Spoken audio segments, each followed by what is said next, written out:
मेरे बेटे माँ सरस्वती की कृपा रहे। ये जनरल ऑर्गेनिक केमिस्ट्री का 15th वीडियो है और आइसोमरिज्म का 5th वीडियो है। हमने 13th वीडियो में ज्योमेट्रिकल आइसोमरिज्म का इंट्रोडक्शन देखा था। उसके बाद 14th वीडियो में some cases of geometrical isomerism देखे। अब हम इस वीडियो में mean to say in 15th video rest cases of geometrical isomerism को देखेंगे, प्रॉपर्टीज ऑफ ज्योमेट्रिकल आइसोमर्स देखेंगे और नंबर ऑफ ज्योमेट्रिकल आइसोमर्स कैसे कैलकुलेट किया जाता है इसको सीखेंगे। तो चलो स्टार्ट करते हैं।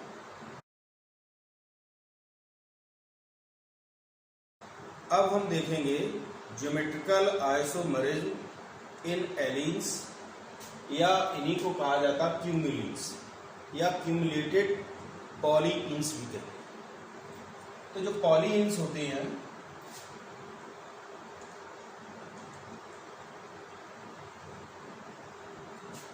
Polyenes means number of double bonds is greater than 2। तो पॉलीइन्स 3 तरीके की होती हैं। एक कहलाते हैं आइसोलेटेड पॉलीइन्स। इनमें डबल बॉन्ड्स के बीच कम से कम 2 सिंगल बॉन्ड्स का अंतर होगा। Difference of at least 2 single bonds. For example, CH2 double bond CH, single bond CH2, CH double bond CH2, single bond CH, 2 single bond. इसको मैं नीचे लिख रहा हूं।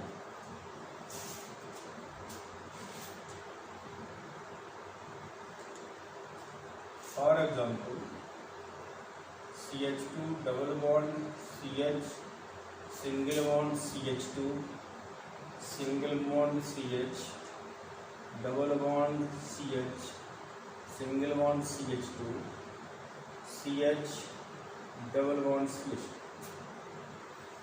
इसमें अगर हम देखें तो डबल बॉन्ड्स के बीच में 2 सिंगल बॉन्ड्स हैं।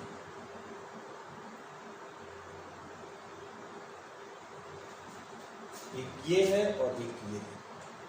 अगर डबल बॉन्ड्स के बीच में कम से कम 2 सिंगल बॉन्ड्स प्रेजेंट हों तो उसे आइसोलेटेड पॉलीइन कहते हैं। पॉलीइन मीन्स मोर देन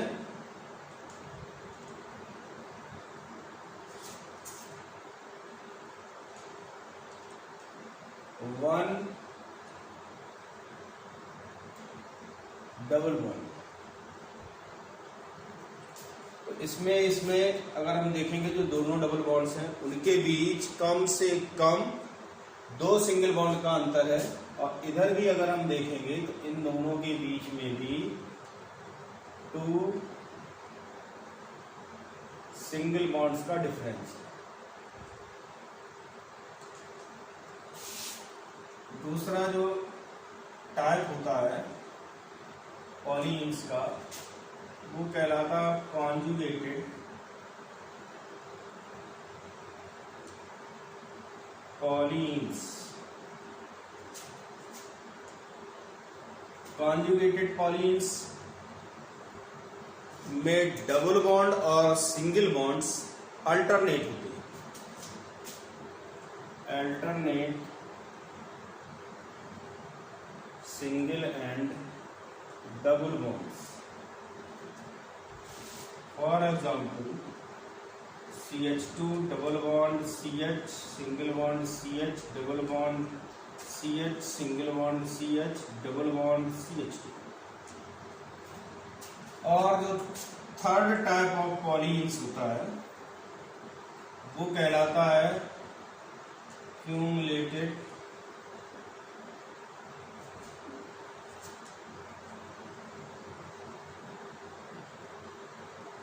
पॉलीन्स,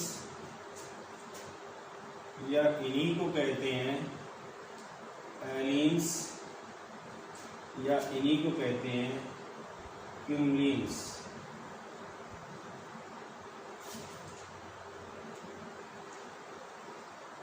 और जब डबल बॉन्ड्स लगातार हों तो जो कंपाउंड होता है उसे एलीन कहते हैं। जैसे CH2 double bond C double bond C double bond CH2। तो ये एलीन का एग्जाम्पल है। अगर लगातार डबल बॉन्ड्स आएंगे तो उस कंपाउंड को एलीन कहेंगे। Alternate double bond single bond होंगे तो उसे कॉन्जुगेटेड पॉलीन कहेंगे। और अगर डबल बॉन्ड्स के बीच कम से कम सिंगल बॉन्ड का डिफरेंस है तो उसे कहा जाता है आइसोलेटेड पॉलीन। अब हम जो सेकेंड पॉइंट है वो ये है कि जो एलीन्स होती हैं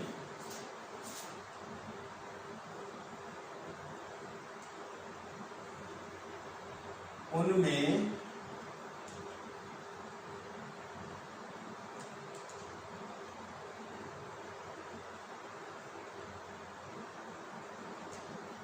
मान लिया यहाँ पर अल्फा और यहाँ पर बीटा ग्रुप है, यहाँ पर अल्फा और यहाँ पर बीटा ग्रुप। तो ये जो बॉन्ड्स होते हैं वो एक दूसरे के परपेंडिकुलर पोजीशंस में होते हैं। जैसे अगर हम इस बॉन्ड का फॉर्मेशन देखें तो ये कार्बन है sp2। इसका मतलब ये हुआ इस कार्बन का s ऑर्बिटल, px ऑर्बिटल और pz ऑर्बिटल पार्टिसिपेट किया तब sp2 हाइब्रिडाइजेशन। sp2 हाइब्रिडाइजेशन होने पर ये 3 बॉन्ड्स तो हाइब्रिडाइज्ड ऑर्बिटल्स के कारण होंगे। और ये जो पाई बॉन्ड बना है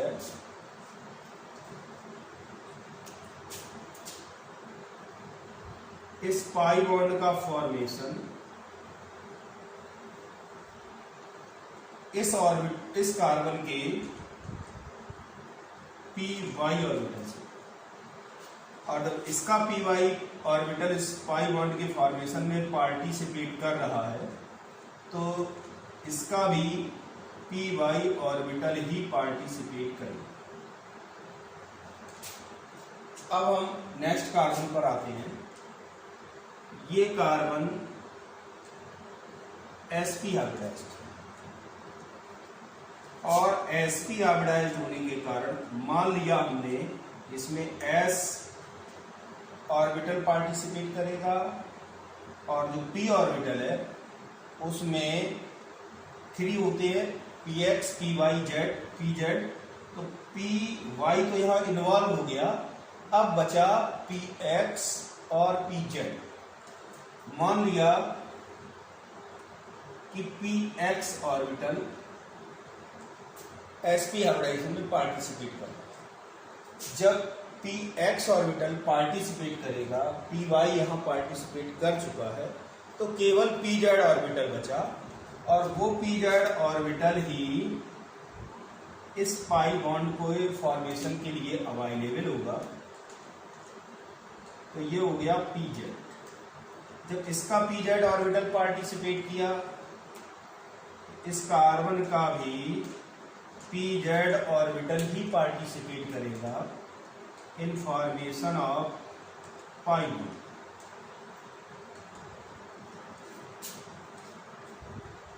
अब हम इस कार्बन पर आते हैं। ये कार्बन भी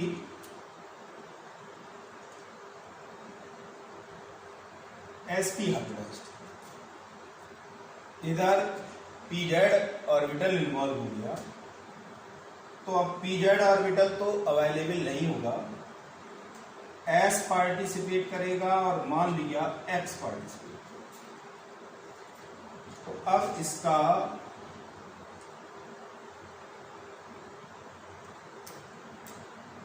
P Y orbital pi bond formation के लिए अवेलेबल है, तो पी वाई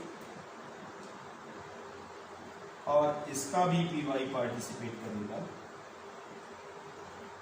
यानी कि ये जो पाई बॉन्ड बन रहा है इसमें दोनों कार्बन के पी वाई ऑर्बिटल पार्टिसिपेट करेंगे, और ये जो कार्बन होगा ये sp2 ऑक्सीडाइज्ड होगा, इसमें एक s पार्टिसिपेट करेगा, एक px पार्टिसिपेट करेगा और एक pz।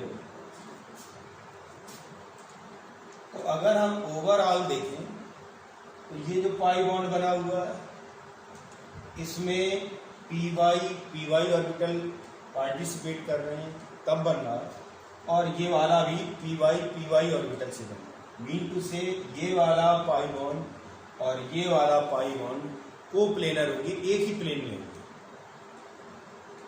और जब एक ही प्लेन में होंगे तो जो टर्मिनल कार्बन है इन पर अगर डिफरेंट ग्रुप्स प्रेजेंट होंगे ईच कार्बन पर, प्रत्येक कार्बन पर डिफरेंट ग्रुप होगा, तो ये ज्योमेट्रिकल आइसोमरिज्म होगा।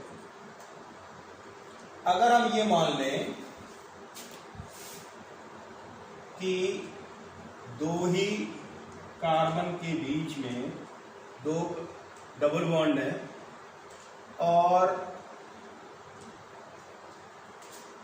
टर्मिनल कार्बन्स पर डिफरेंट ग्रुप्स हैं, तो मैंने बताया अभी कि इसका पी वाई से पाई बॉन्ड बना और इसका पाई बॉन्ड पी जेड और पी जेड से। ये दोनों पाई बॉन्ड एक दूसरे के परपेंडिकुलर है, मीन टू से एक पाई बॉन्ड इस तरीके से होगा और दूसरा पाई बॉन्ड इस तरीके से होगा। अब अगर दोनों पर इंडिविजुअली डिफरेंट ग्रुप्स होंगे, सिस और ट्रांसफॉर्म पॉसिबल नहीं होंगे। तो इस सिचुएशन में सिस और ट्रांसफॉर्म इसलिए नहीं होंगे क्योंकि ये दोनों पाई बॉन्ड डिफरेंट प्लेन को बिलोंग करते हैं। तो इसका मतलब ये हुआ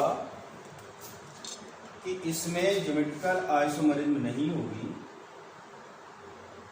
और इसमें ज्योमेट्रिकल आइसोमरिज्म होगी।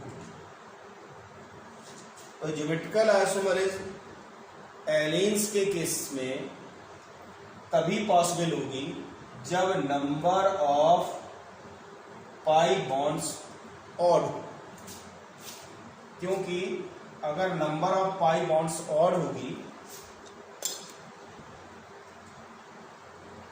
मैं यहां पर लिख रहा हूं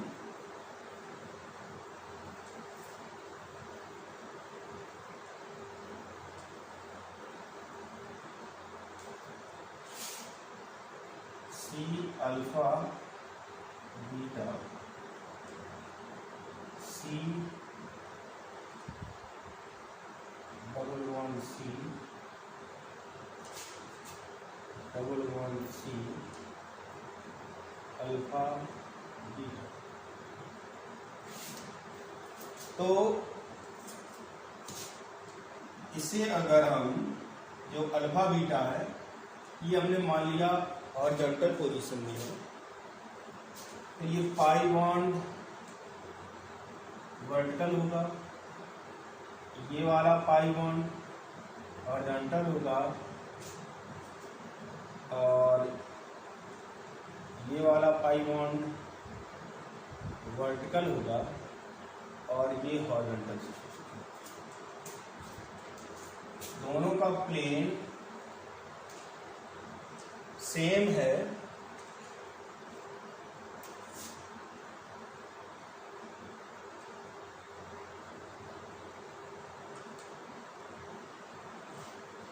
इसलिए अगर odd number of double bonds होगा तो GI एग्जिट करेंगे, और अगर even number of double bonds है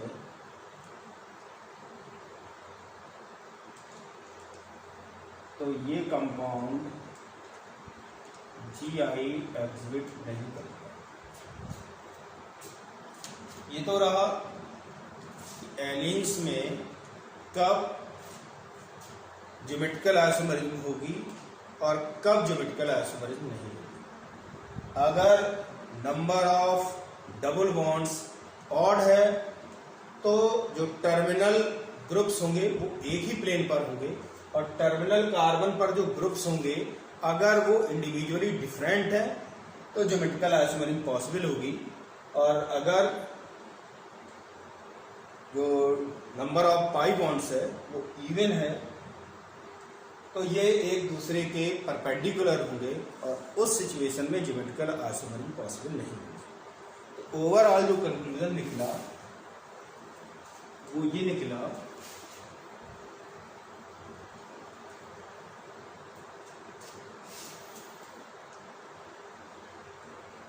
एलिन्स having odd number of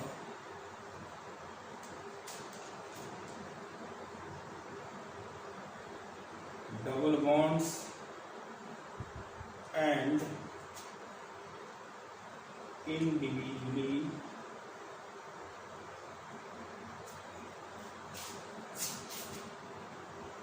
different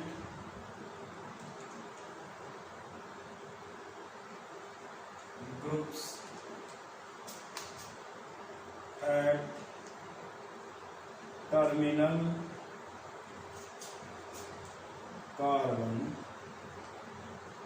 carbons exhibit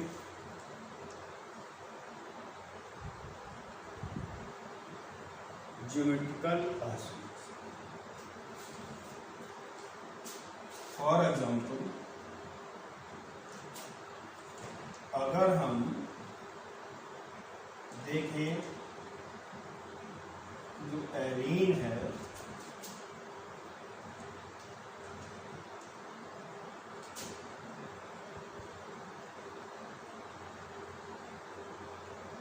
वो इस तरह है, तो यहाँ टर्मिनल कार्बन्स पर डिफरेंट ग्रुप्स हैं, लेकिन जो नंबर ऑफ डबल बॉन्ड्स है वो 4 है, मीन टू से इवन नंबर है। तो even number of double bonds, this implies that geometrical isomerism is not possible. अब हम एलीन से रिलेटेड ही कुछ क्वेश्चंस, और जो सेकेंड एग्जांपल है इसमें टर्मिनल कार्बन्स पर इंडिविजुअली डिफरेंट ग्रुप्स हैं और number of double bonds even है। इसका मतलब ये हुआ कि ज्योमेट्रिकल आइसोमरिज्म पॉसिबल नहीं है। इसमें देखें तो प्रत्येक टर्मिनल कार्बन डिफरेंट ग्रुप रखता है, इसलिए जो दूसरी कंडीशन चेक करेंगे वो होगी नंबर ऑफ डबल बॉन्ड्स। तो इसमें नंबर ऑफ डबल बॉन्ड्स 3 है, मीन टू से ऑड है, और जब odd number of double bonds हो और प्रत्येक टर्मिनल वाले कार्बन पर डिफरेंट ग्रुप हो तो वो कंपाउंड ज्योमेट्रिकल आइसोमरिज्म शो करता है। यहां पर ट्रू थी कि इवन। अब इस केस में देखते हैं, इस केस में टर्मिनल कार्बन पर सेम ग्रुप है और जब सेम ग्रुप होंगे तो ज्योमेट्रिकल आइसोमरिज्म पॉसिबल नहीं है। अब हम एलियंस के कुछ एग्जाम्पल और देखेंगे। जो नेक्स्ट एग्जाम्पल है उसमें टर्मिनल कार्बन पर डिफरेंट ग्रुप्स हैं, साथ ही साथ number of double bonds odd है, मीन टू से it will exhibit geometrical isomerism. Next compound पर आते हैं। नेक्स्ट कंपाउंड में इतना तो एलियन सिस्टम है और इसमें इवन डबल बॉन्ड्स हैं, तो ये सिस्टम तो ज्योमेट्रिकल आइसोमरिज्म शो नहीं करेगा। यहाँ पर इस डबल बॉन्ड के रेस्पेक्ट में देखें तो इस कार्बन पर भी डिफरेंट ग्रुप्स हैं और इस कार्बन पर H है और बाद बाकी ये जो रेस्ट पार्ट है वो है। इसका मतलब इस कार्बन पर भी डिफरेंट ग्रुप्स हैं, इसलिए इस डबल बॉन्ड के कारण ज्योमेट्रिकल आइसोमरिज्म पॉसिबल है।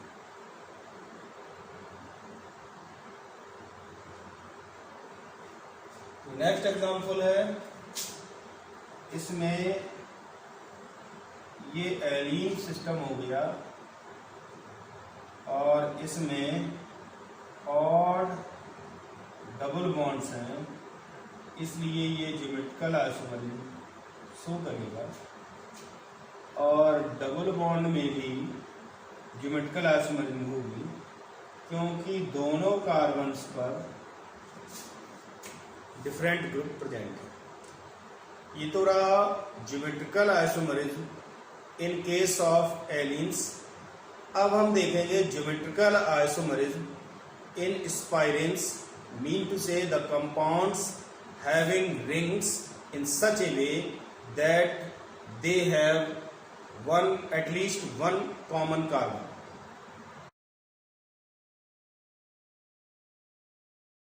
अब हम देखेंगे ज्योमेट्रिकल आइसोमरिज्म इन स्पाइरेंस। स्पाइरेंस का मतलब होता है वो साइक्लिक कंपाउंड, वो पॉलीसाइक्लिक कंपाउंड जिनमें कम से कम एक कार्बन कॉमन हो।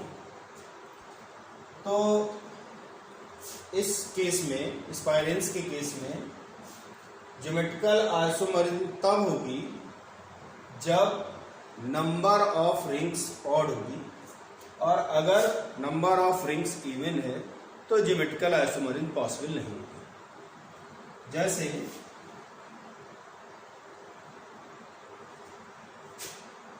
अगर हम मान लें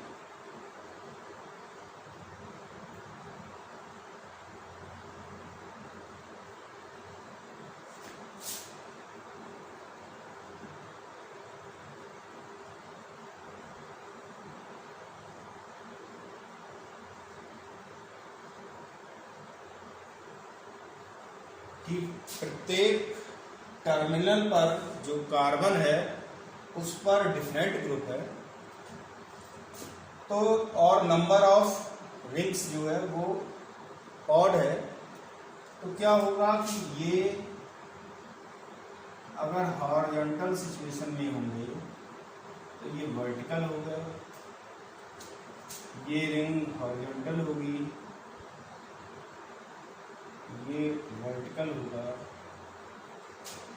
और ये हॉरिजॉन्टल, ये हॉरिजॉन्टल पोजीशन में है, इसलिए सेम प्लेन में होगी। बिल्कुल ऐसा ही मैंने एलियंस के केस में बताया था। तो अगर नंबर ऑफ रिंग्स ऑड होगी तो जो टर्मिनल कार्बन पर ग्रुप्स होंगे वो एक ही प्लेन में होंगे, और अगर वो इंडिविजुअली डिफरेंट हैं तो सिस और ट्रांसफॉर्म पॉसिबल होंगे, यानी कि इस कंपाउंड में ज्योमेट्रिकल आइसोमरिज्म पॉसिबल है। दूसरा एग्जांपल ले रहा हूं मैं,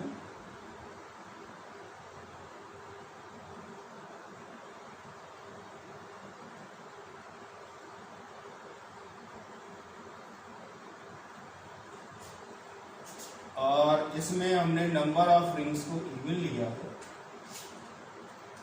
तो ये अगर हम हॉरिजॉन्टल मान लें तो ये रिंग वर्टिकल होगी, ये रिंग हॉरिजॉन्टल होगी और ये ग्रुप्स वर्टिकल पोजीशन में होंगे।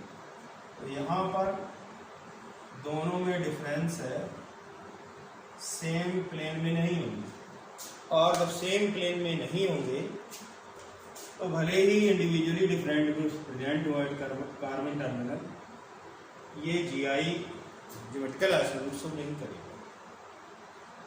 तो ये तो रहा geometrical isomerism in case of spy rings. अब हम देखेंगे geometrical isomerism in case of continuous ring and double bond system.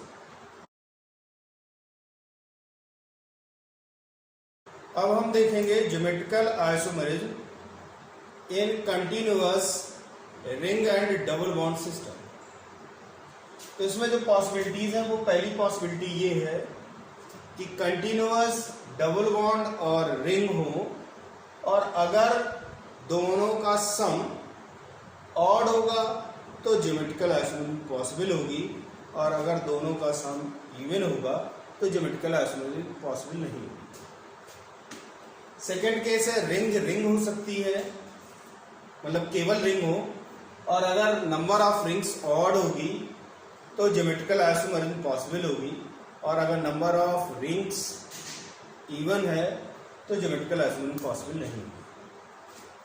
अगर double bond plus double bond है, mean to say allene type system है, तो यहाँ पर अगर odd number of double bonds होगा, number of double bonds odd होगी तो ज्योमेट्रिकल आइसोमरिज्म पॉसिबल। अब एग्जांपल देखते हैं। इसमें ring plus double bond is equal to हो जाएगा 3, जो कि ऑड है, और टर्मिनल कार्बन पर इंडिविजुअली डिफरेंट ग्रुप्स हैं, दोनों पर डिफरेंट हैं, इसलिए ज्योमेट्रिकल आइसोमरिज्म पॉसिबल होगी। इसमें and at each terminal different groups. इस वाले में देखते हैं तो टोटल नंबर ऑफ रिंग्स 3 है, ऑड है, तो ये ज्योमेट्रिकल आइसोमरिज्म शो करेगा, क्योंकि टर्मिनल पर जो कार्बन है उसमें प्रत्येक कार्बन पर डिफरेंट ग्रुप्स हैं। इस वाले में हम देखेंगे तो यहाँ पर ring plus double bond will be equal to 2 + 2 which is equal to 4, तो ये ज्योमेट्रिकल आइसोमरिज्म शो नहीं करेगा, क्योंकि इसमें दोनों का सम इवन है। ये तो रहा अगर डबल बॉन्ड और रिंग दोनों एक साथ प्रेजेंट है, तब हम ज्योमेट्रिकल आइसोमरिज्म कैसे देखेंगे। अब हम देखेंगे ज्योमेट्रिकल आइसोमरिज्म इन रिंग्स कंटेनिंग हेटेरोएटम।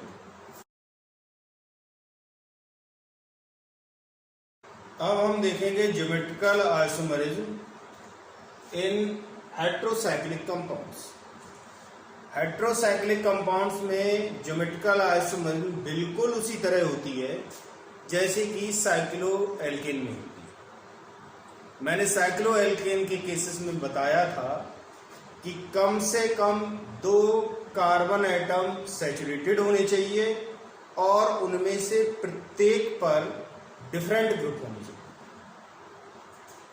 तो इसमें हम देखेंगे जब हेटेरोसाइक्लिक रिंग्स को, तो यहाँ पर साइक्लिक स्ट्रक्चर में नाइट्रोजन है जो कि हेटेरो एटम है, इसमें हाइड्रोजन है और इस पर एक लोन पेयर होगा, और मैंने बताया था लोन पेयर को ग्रुप की तरह से ही ट्रीट किया जाता है। तो इस पर इस नाइट्रोजन एटम पर डिफरेंट ग्रुप्स हो गए, और यहाँ इस कार्बन पर भी डिफरेंट ग्रुप्स हैं, इसलिए ये कंपाउंड ज्योमेट्रिकल आइसोमरिज्म शो करेगा। नेक्स्ट कंपाउंड पर आते हैं। इसमें भी नाइट्रोजन पर लोन पेयर होगा। तो इस नाइट्रोजन पर 2 डिफरेंट ग्रुप्स हो गए, क्योंकि लोन पेयर को भी एक ग्रुप की तरीके से ही ट्रीट किया जाता है। और इस कार्बन पर डिफरेंट ग्रुप्स हैं, इसलिए ये भी ज्योमेट्रिकल आइसोमर्स होता है। नेक्स्ट कंपाउंड पर आते हैं। इसमें ऑक्सीजन है और ऑक्सीजन पर 2 लोन पेयर्स होती हैं, और जब दोनों सेम हैं इसलिए ये ज्योमेट्रिकल आइसोमर्स नहीं करते। नेक्स्ट कंपाउंड में ऑक्सीजन पर लोन पेयर होगा और इस सिचुएशन में दोनों ग्रुप डिफरेंट हो गए, इसलिए इस वाले कार्बन पर तो दोनों ग्रुप डिफरेंट हैं ही, इसलिए ये ज्योमेट्रिकल आइसोमर्स होगा। ये तो रहा ज्योमेट्रिकल आइसोमर्स इन हेट्रोसाइक्लिक कंपाउंड्स। अब हम देखेंगे ज्योमेट्रिकल आइसोमर्स इन पॉलीफिनाइल कंपाउंड्स। मेरे बेटे, अब हम देखेंगे ज्योमेट्रिकल आइसोमर्स इन पॉलीफिनाइल कंपाउंड्स। जब बेंजीन रिंग्स एक से ज्यादा होती हैं तो उसे पॉलीफिनाइल कंपाउंड कहते हैं। अगर पॉलीफिनाइल कंपाउंड में बल्की ग्रुप होती हैं तो रिंग्स एक दूसरे के परपेंडिकुलर हो जाती हैं। अगर 2 रिंग्स कनेक्ट होंगी और मान लिया एक इस तरीके से है, एक का प्लेन ये है, तो दूसरी रिंग इस तरीके से। जब बल्की ग्रुप्स होंगे तो रिंग इस तरीके से एग्जिस्ट नहीं कर पाती, क्योंकि अगर रिंग्स इस तरीके से होंगी तो बल्की ग्रुप होने पर इतना ज्यादा रिपल्सन होता है कि रिंग इस तरीके से, इसका प्लेन अलग होगा, इसका प्लेन अलग होगा, और इस तरीके से एक दूसरे को अरेंज कर देंगे। अब अगर हम देखें कि ये दोनों परपेंडिकुलर हैं, इसलिए इसमें ज्योमेट्रिकल आइसोमरिज्म पॉसिबल नहीं है इन केस ऑफ बाइफिनाइल कंपाउंड। लेकिन अगर ट्राइफिनाइल कंपाउंड है तो इस रिंग के परपेंडिकुलर ये रिंग होगी और इसके परपेंडिकुलर ये होगी, तो ये दोनों रिंग्स एक ही प्लेन में होंगी। तो ये दोनों रिंग्स एक ही प्लेन में आ जाएंगी, और जब एक ही प्लेन में आ जाएंगी तो सिस और ट्रांसफॉर्म पॉसिबल होंगे। जो बल्की ग्रुप हो सकते हैं, मीन टू से ये ज्योमेट्रिकल आइसोमर्स शो करेगी। तो मैंने बताया compound with odd number of benzene rings can exhibit geometrical isomerism, और जो बल्की ग्रुप्स होंगे वो हो सकते हैं एल्किल ग्रुप हो, chlorine, bromine, iodine, nitro, sulphonic acid और COOH।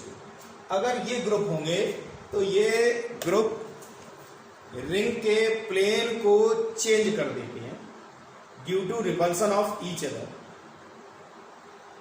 तो उससे क्या होगा कि अगर इवन नंबर रहेगी तो रिंग्स परपेंडिकुलर होंगी, और अगर ऑड नंबर होगी, एक यहां पर है, एक यहां पर है और एक यहां पर, तो इन दोनों का प्लेन सेम होगा, और ऑड नंबर होने पर ज्योमेट्रिकल आइसोमरिज्म पॉसिबल होगा। अब हम इससे रिलेटेड कुछ एग्जाम्पल देखेंगे। जो फर्स्ट एग्जाम्पल है, इसमें number of benzene rings odd है, साथ ही साथ इस बेंजीन रिंग पर डिफरेंट ग्रुप है, इस बेंजीन रिंग पर डिफरेंट ग्रुप है। तो ये ज्योमेट्रिकल आइसोमरिज्म शो करेगा। अब हम इस कंपाउंड को देखते हैं। इसमें number of benzene rings odd है, लेकिन यहां पर यानी कि जो फर्स्ट रिंग है इसमें दोनों ग्रुप सेम है, और जब दोनों ग्रुप सेम होंगे तो ज्योमेट्रिकल आइसोमर पॉसिबल नहीं होंगे। इसका मतलब ये हुआ कि ये ज्योमेट्रिकल आइसोमर शो नहीं करेगा। ये तो रहा ज्योमेट्रिकल आइसोमरिज्म के बारे में, हमने डिफरेंट केसेस को कंसीडर किया। अब हम प्रॉपर्टीज ऑफ ज्योमेट्रिकल आइसोमर्स देखेंगे।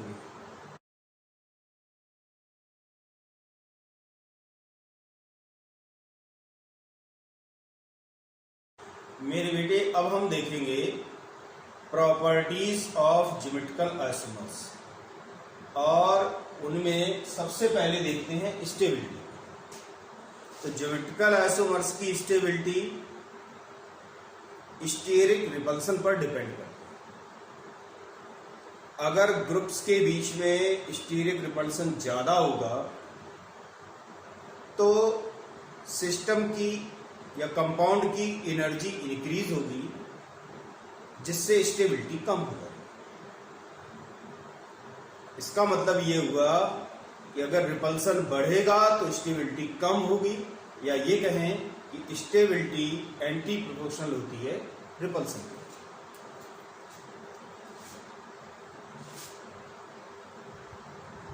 The stability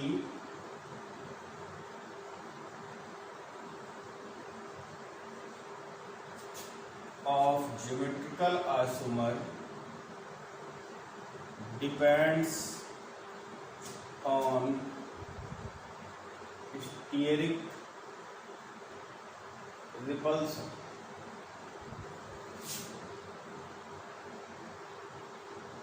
Stability will be anti-proportional to the steric repulsion, or it can also be written as stability is anti-proportional to the energy.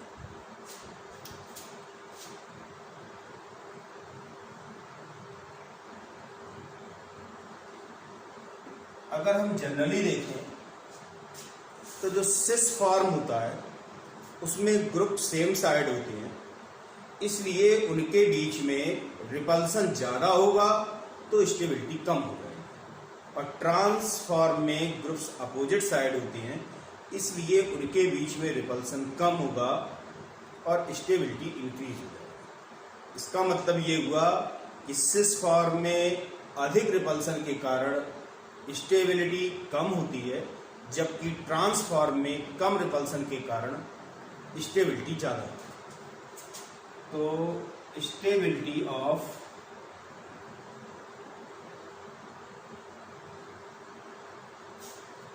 Sis form will be less than trans form. For example, अगर हम butene 2 को देखें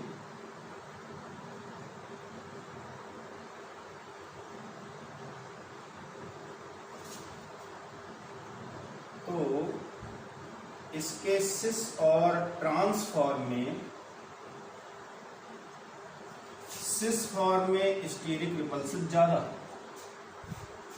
क्योंकि दोनों group एक ही side हैं,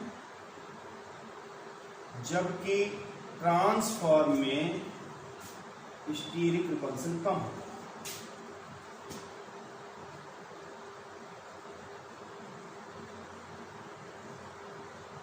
अगर हम स्टीरिक रिपल्सन की बात करें तो सिस में ज्यादा है इन कंपेरिजन टू ट्रांस,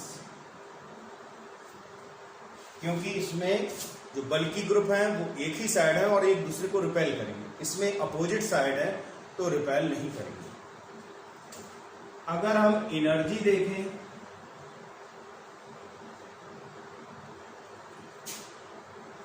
तो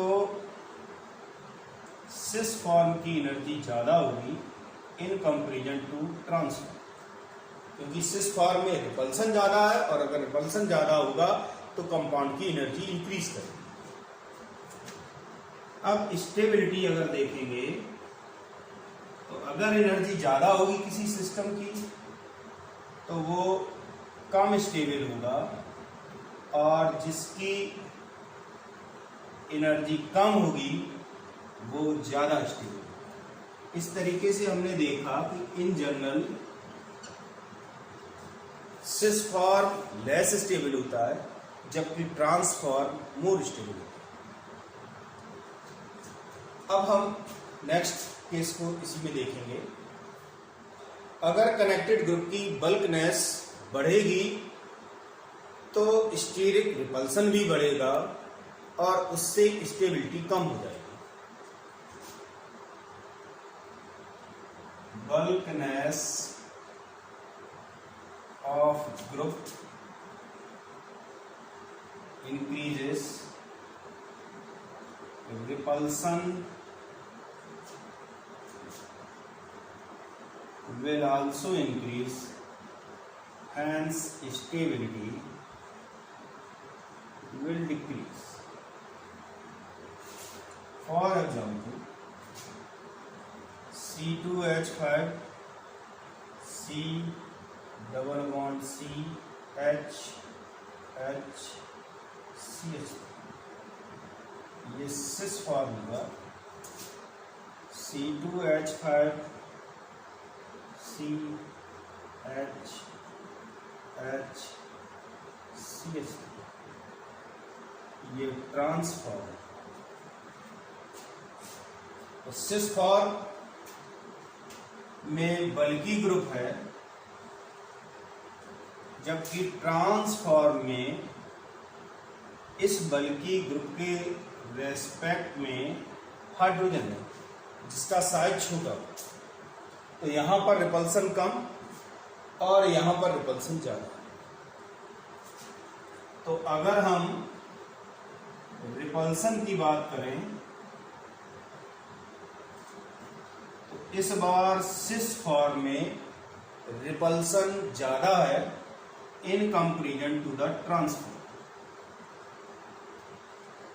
एनर्जी अगर देखेंगे तो सिस फॉर्म की ज्यादा होगी, ट्रांसफॉर्म की कम। और अगर स्टेबिलिटी देखेंगे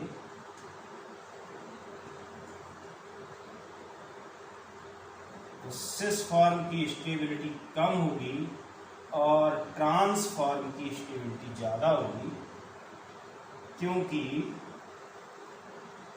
ट्रांसफॉर्म में स्टीरिक रिपल्सन कम है। इन दोनों के बीच में ही होगा, CH3 इस साइड आ गया, जबकि यहाँ पर CH3 ग्रुप और C2H5 ग्रुप दोनों ग्रुप एक ही साइड थे, तो इसलिए यहाँ रिपल्सन ज़्यादा होगा और यहाँ पर रिपल्सन कम होगा। स्टेबिलिटी रिपल्सन के एंटी प्रोपोर्शनल होती है, तो ज़्यादा रिपल्सन के कारण इसकी स्टेबिलिटी कम होगी और इसकी ज़्यादा। अब हम नेक्स्ट पॉइंट पर आते हैं। अगर ज्योमेट्रिकल आइसोमर्स में हाइड्रोजन बॉन्ड फॉर्मेशन हो रहा है तो जब भी हाइड्रोजन बॉन्ड या कोई भी बॉन्ड बनता है तो उस समय एनर्जी रिलीज होती है, और एनर्जी रिलीज होगी इसका मतलब है कंपाउंड की एनर्जी कम हो जाएगी, और एनर्जी अगर कम होगी तो स्टेबिलिटी इंक्रीज हो जाएगी।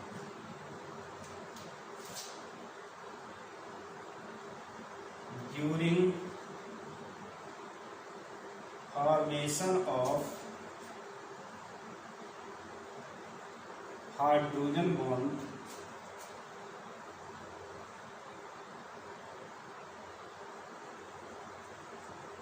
Energy release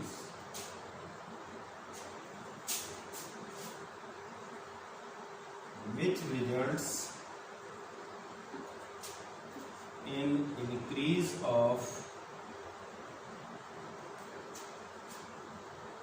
stability. For example,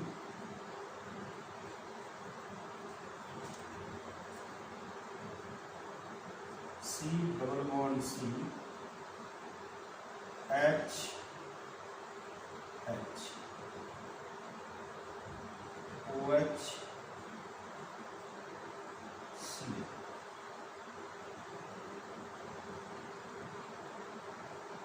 इन दोनों के बीच में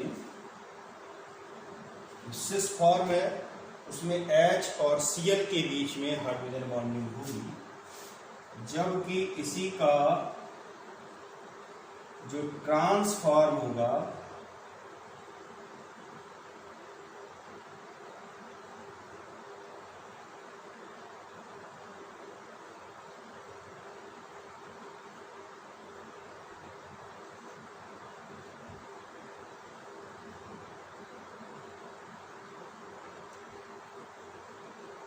उसमें हाइड्रोजन बॉन्डिंग नहीं है। तो सिस फॉर्म में हाइड्रोजन बॉन्डिंग है, और मैंने बताया कि जब हाइड्रोजन बॉन्ड फॉर्मेशन होता है तो कंपाउंड की एनर्जी कम हो जाती है, क्योंकि हाइड्रोजन बॉन्ड फॉर्मेशन में एनर्जी रिलीज होगी, तो इसकी एनर्जी रिलीज होगी जिससे इसकी एनर्जी कम हो जाएगी। यानी कि स्टेबिलिटी अगर हम देखेंगे तो इस केस में सिस फॉर्म की ज्यादा होगी इन कंपैरिजन टू ट्रांसफॉर्म। और अगर हम मैलिक एसिड को देखें, मैलिक एसिड और फ्यूमेरिक एसिड को मैं यहां पर बता रहा हूं,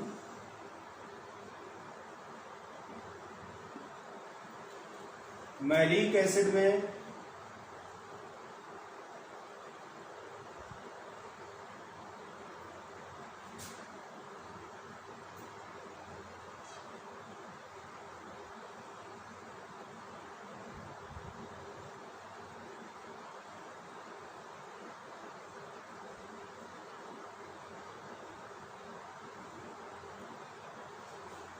हाइड्रोजन बॉन्डिंग इंट्रामॉलिक्यूलर होती है,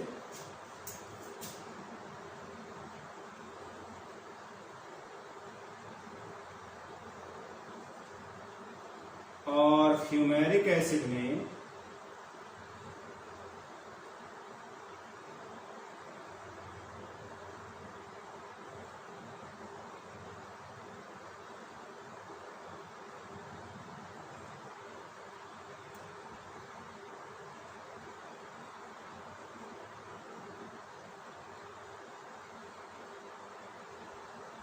intermolecular hydrogen bonding.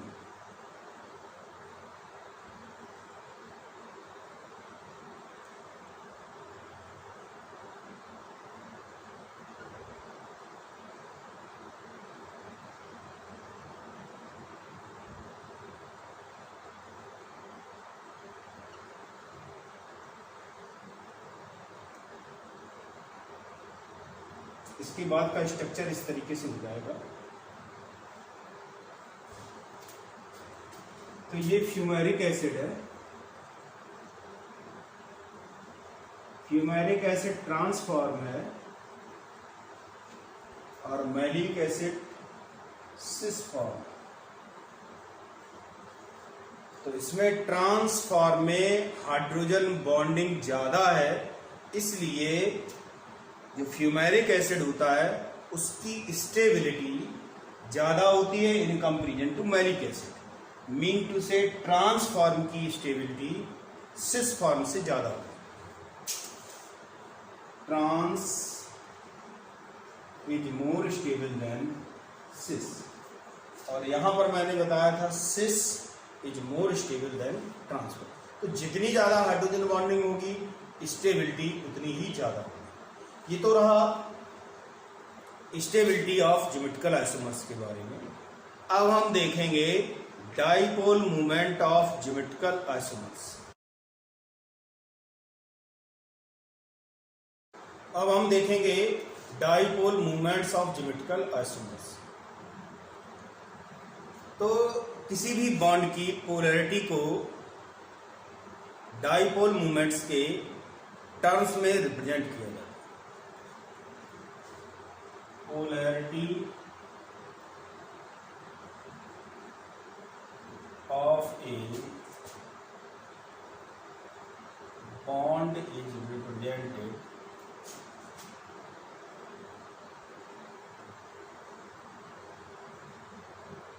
in terms of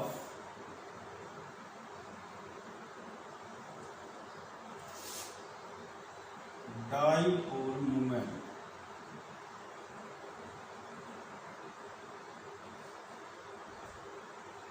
अगर कोई भी दो एटम्स हैं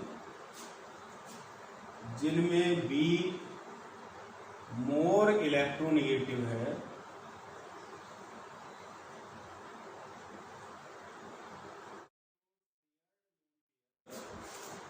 तो shared pair of electrons shift हो जाता है मोर इलेक्ट्रोनेगेटिव एटम की ओर, जिससे more electronegative atom partially negatively charge हो जाता है और less electronegative atom partially positively charge होता है। यानी कि जो मॉलिक्यूल होता है वो पोलर हो जाता है और इस पोलर मॉलिक्यूल की पोलैरिटी को डाइपोल मोमेंट्स के टर्म्स में लिखते हैं। म्यू इक्वल टू हो जाएगा चार्ज इनटू बॉन्ड लेंथ।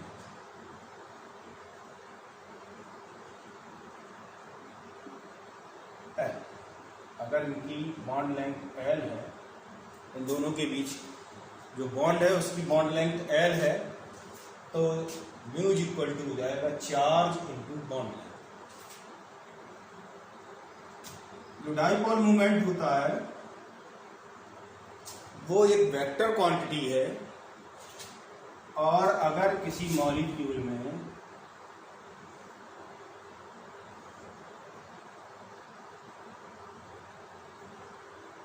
मोर देन वन बॉन्ड्स में मूवमेंट है, डाइपोल मूवमेंट है,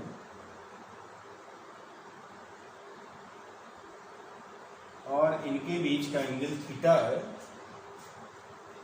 तो म्यू नेट म्यू वन और म्यू टू का वेक्टर सम होता है।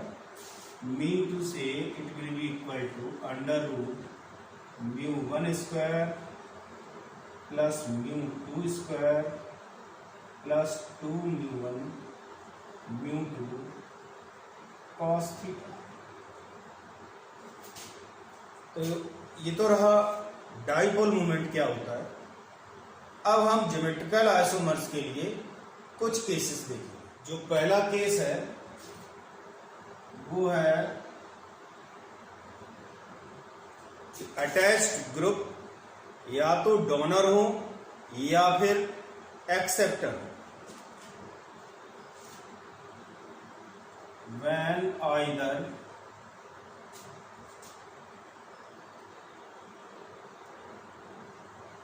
डोनर और एक्सेप्टर ग्रुप्स आर अटैच्ड।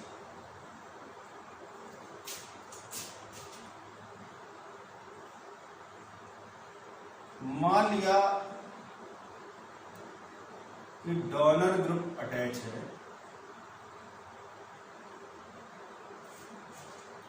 तो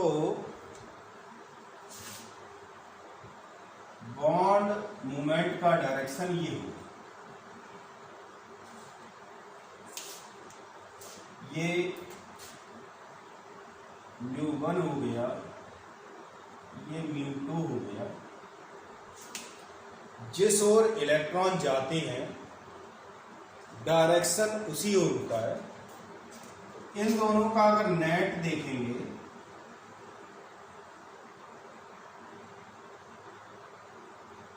तो वो इस तरह है, और अगर ट्रांसफॉर्म देखें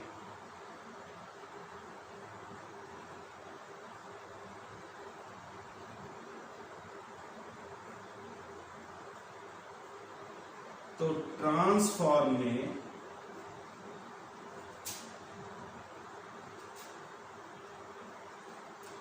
इसके बॉन्ड मूवमेंट का डायरेक्शन ये होगा और इसके बॉन्ड मूवमेंट का डायरेक्शन ये होगा। इसलिए mu net is equal to हो जाएगा जी। तो इससे ये क्लियर हुआ mu cis is greater than mu trans.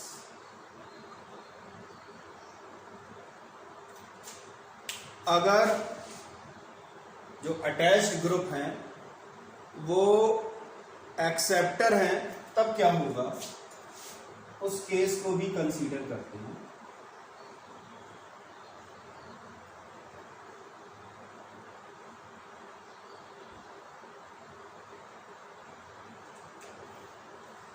यहां पर बॉन्ड मूवमेंट का डायरेक्शन ये होगा और इसका ये होगा, इसलिए रिजल्टेंट बॉन्ड मूवमेंट इस साइड।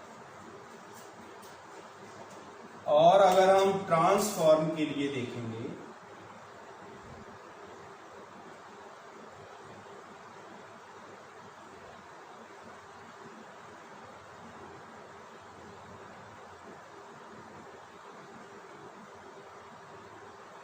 तो ट्रांसफॉर्म में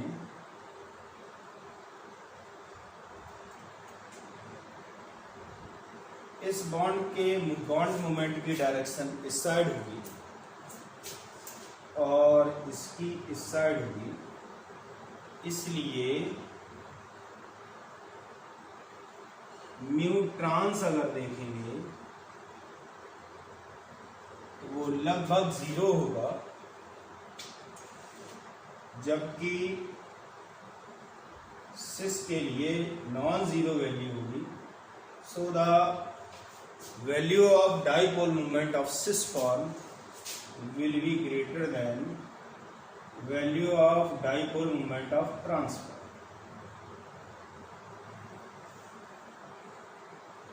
इस केस में भी सिस फॉर्म के डाइपोल मोमेंट की वैल्यू ज्यादा थी और इस केस में भी ज्यादा। अब हम ऐसा केस देखेंगे जिसमें एक कार्बन पर डोनर ग्रुप होगा और दूसरे पर एक्स। दूसरा केस है वो है when one group is donor and other is acceptor। जैसे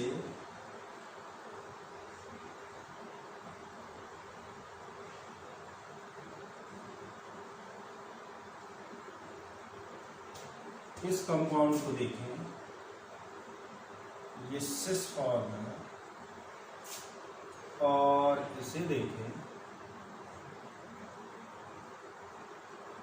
ये ट्रांस फॉर्म है। तो सिस फॉर्म में इस बॉन्ड का बॉन्ड मूवमेंट इस तरह होगा और इसकी डायरेक्शन ये है, एक इधर और एक इधर।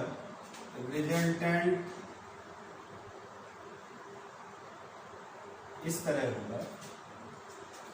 इस वाले में इसका डायरेक्शन ये है और इसका डायरेक्शन ये है। ओवरऑल डायरेक्शन इस तरफ होगा और म्यू नेट की value in case of trans isomer will be greater than the mu net value of cis. तो ये तो रहा ज्योमेट्रिकल आइसोमर्स के डाइपोल मोमेंट के बारे में। जनरली सिस आइसोमर का डाइपोल मूवमेंट ट्रांस आइसोमर से ज्यादा, लेकिन कभी कभी ट्रांस का भी सिस से ज्यादा। अब हम नेक्स्ट पॉइंट पर आते हैं और नेक्स्ट पॉइंट है boiling point of geometrical isomers. अब हम देखेंगे boiling point of geometrical isomers. तो किसी भी कंपाउंड का boiling point intermolecular forces of attraction पर डिपेंड करता है। जितना ज्यादा इंटरमॉलिक्यूलर अट्रैक्शन होगा बॉइलिंग पॉइंट उतना ही ज्यादा होगा। Intermolecular forces of attraction depend करते हैं पोलैरिटी। जितनी ज्यादा पोलैरिटी होगी अट्रैक्शन फोर्सेस उतने ही ज्यादा होंगे। तो boiling point is directly proportional to intermolecular forces of attraction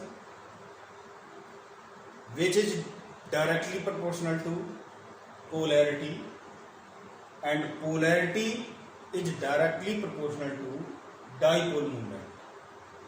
और जो polarity होती है वो dipole moment के proportional होती है।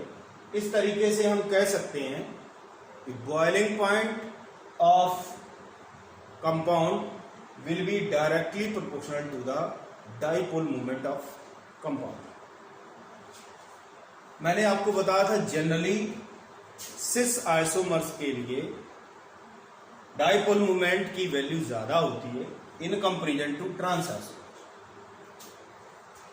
तो जो सिस आइसोमर होगा उसका बॉइलिंग पॉइंट ज्यादा होगा और ट्रांस आइसोमर का बॉइलिंग पॉइंट कम होगा। लेकिन अगर हाइड्रोजन बॉन्डिंग है, अगर इंटरमॉलिक्यूलर हाइड्रोजन बॉन्डिंग है, तो हाइड्रोजन बॉन्डिंग के कारण आइसोमर होगा उसका बॉइलिंग पॉइंट बढ़ जाता है। जैसे मैलिक एसिड और fumaric acid.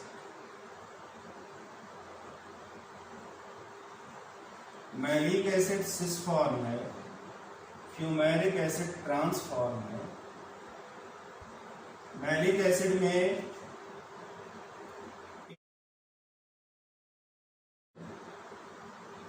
Intramolecular hydrogen bonding होती है,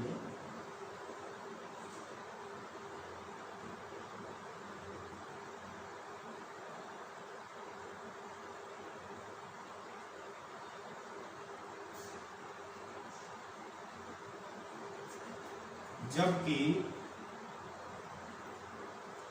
फ्यूमेरिक एसिड में ये ट्रांसफॉर्म है और इसमें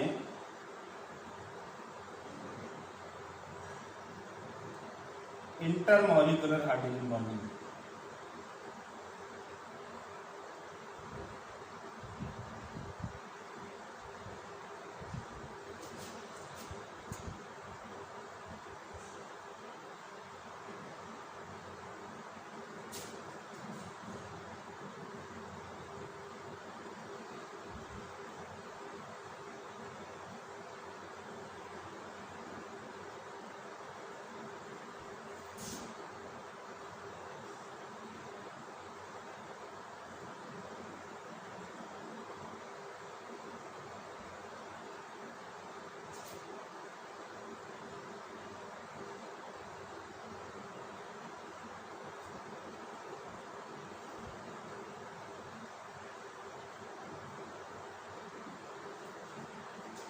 तो इसमें ज्यादा हाइड्रोजन बॉन्डिंग होगी और साथ ही साथ जो मॉलिक्यूल होगा उसमें इंटरेक्शन ज्यादा होगा, या ये कहें इंटरमॉलिक्यूलर फोर्सेस के लिए इंटरमॉलिक्यूलर फोर्सेस की वैल्यू ज्यादा होगी इन कंपेरिजन टू दिस। इस सिचुएशन में ट्रांस फॉर्म का बॉइलिंग पॉइंट ज्यादा होता है than the boiling point of cis form.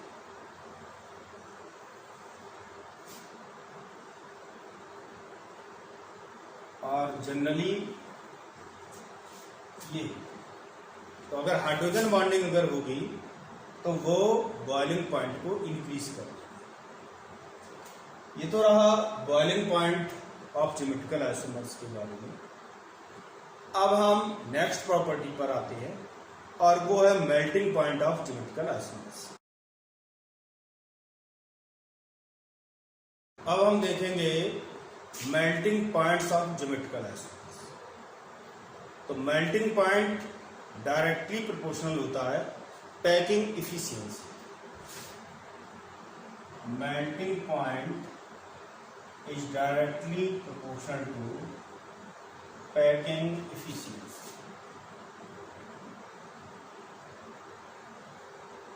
जितनी ज़्यादा पैकिंग इफिशियंसी होगी, मेल्टिंग पॉइंट उतना ही ज़्यादा होगा। अब अगर हम सिस और ट्रांसफॉर्म में देखें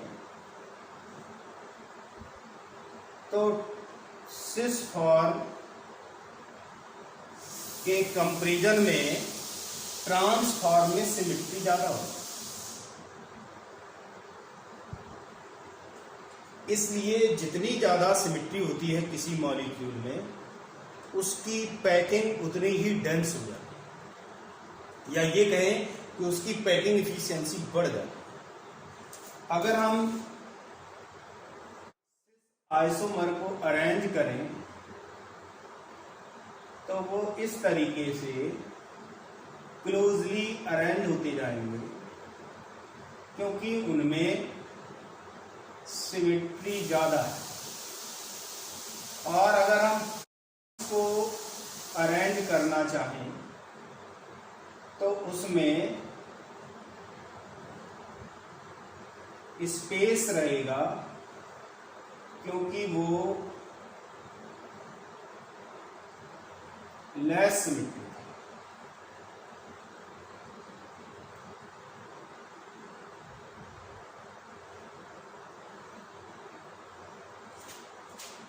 इसकी पैकिंग डेंस होगी और इसमें पैकिंग रेयर होगी, या ये कहें कि इसकी पैकिंग इफिशियंसी ज़्यादा है और इसकी पैकिंग इफिशियंसी कम है। तो packing efficiency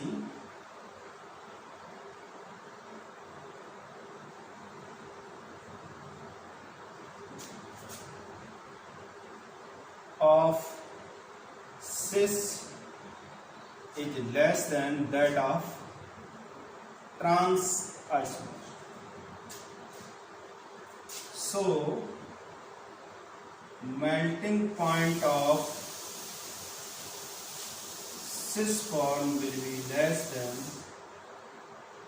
melting point of trans form.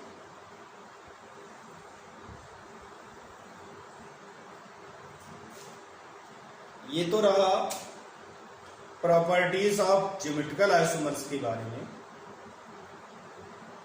अब हम नंबर ऑफ ज्योमेट्रिकल आइसोमर्स को कैलकुलेट करना सीखेंगे। अब हम देखेंगे नंबर ऑफ ज्योमेट्रिकल आइसोमर्स का कैलकुलेशन। तो number of geometrical isomers mean to say NGI को कैसे कैलकुलेट करेंगे, इसके लिए मैं पहले दो कंपाउंड ले रहा हूं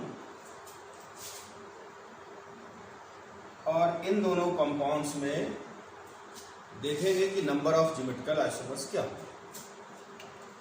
तो जो सबसे पहला कंपाउंड है वो है CH3H double bond CH, single bond CH, double bond C, C2H5 और H। दूसरा जो हमने कंपाउंड लिया वो लिया CH3HC, double bond CH, single bond CH, double bond C, CH3H। इन दोनों कंपाउंड्स में बेसिक डिफरेंस ये है, ये कंपाउंड सिमेट्रिक नहीं है। अगर हम इसे यहां से देखें डिवाइड करके तो इधर और इधर इस साइड CH3 है और इस साइड है C2H5, तो ये एसिमेट्रिक मॉलिक्यूल है।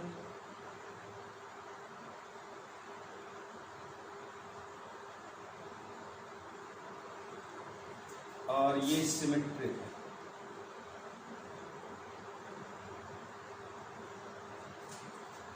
दोनों ही केसेस में